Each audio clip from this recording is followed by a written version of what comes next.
I'm going to make the little oven for the kitchen in 1:144, and for that I use a tiny piece that is the same height as the table with the tabletop, the same width or depth as the kitchen table, and then you see here it's like 0.8 centimeters wide.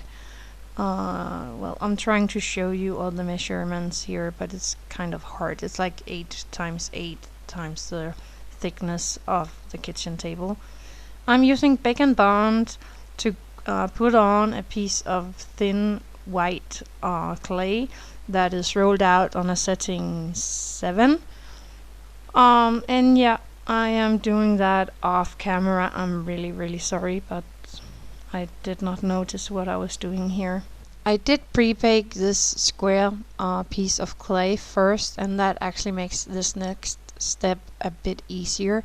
I'm going to take my knife and I'm going to mark for the top part of the oven and the lower part of the oven door actually. So you see here, and I'm just cutting into the hard clay so that I get a deep indent. Then I rolled out a tiny snake of white clay, and here I'm making the handle for the oven door, and I'm just rolling the edges a little so they're not too square.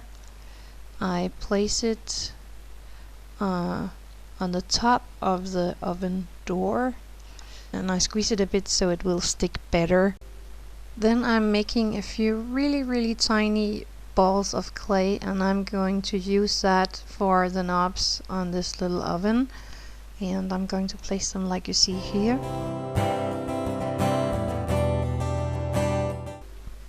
I rolled out a piece of black clay in a snake, and I'm cutting off 4 tiny pieces that I'm rolling into a tiny ball and squeezing it flat, and then I'm going to place it on top of my oven for the heat plates.